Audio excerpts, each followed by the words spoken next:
Лифт неге тоқтады? Айбектің көкесі жақсы жаңалық әкелді. Жаңа пәтері алатын болыпты. Алатау шағын ауданынан 3-ші подъезд, 9-ші қабат. Сонымен Айбектер жаңа пәтерге қоныс аударды. Жоғарғы қабат қорқынышты сияқты. Шешесі жазатайым құлап кетіп жүрерсің деп балконға бір өзін шығара бермейді. Ал Айбекке салса биікті мекендеу қызық сияқты.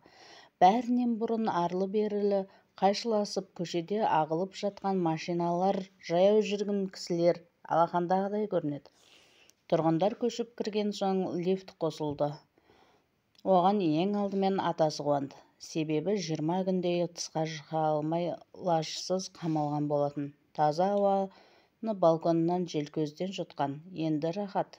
Томашадай ұя лифтке енеді де ібілезде төменге түседі. Далағаша таяна сұянып аулада ары-бері асықпай жүреді. Құюшы қашатын іс-аяқ астынан екен. Бір подъезде тұратын 5-6 бала түстен кейін сабақтан қайтқанда лифттің қызын әбден көрді. Көзді ашып жұмғанша жоғары көтеріледі. Сосын төмен құлдилайды. Үлкендердің көбі жұмыста. Әйдер ажы, қойдер қожа жоқ. Лифттегі кезекшілік жасайтын орыс әйелді де көрінбейді. Балалар жарты сағаттай қызыққа батты. Тегін ойын тапқандарына мәз. Бір кезде жүріп келе жатқан лифт сыр етті деп 5-ші қабатта тоқтап есік ашылды. Балалардың ересегі мырза жалма-жан түймен басты. Лифт қозғалмайды. Көздері алақтап тұрды. Тым-тырағай безіп жөнелді. Кешқұрым далаға беттеген Айбектің атасы жылдам қайтты. Қабағы қатулы, өңі сынық.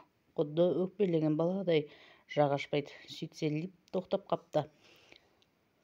Істен шыққан. Жаяу түсейін десе қиын. Түседі-ау.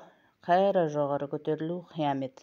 Лифт 3 күн жүрмеді. Атасы дағды бойынша дәлізге шығады да іле оралады. Айбек өкінді. Ағаттық жасағанын аңдады. Олай етпейді. Ендігі әрі достарына түсіндіріп айтуы керек. Жүгіріп үйден шыққан. Шахтадағы қызыл түйме жанып тұр. Басып еді, зыр еткен дыбыс естіліп, лифт көтеріп келе жатты. Автор Толымбек Әбдірайым.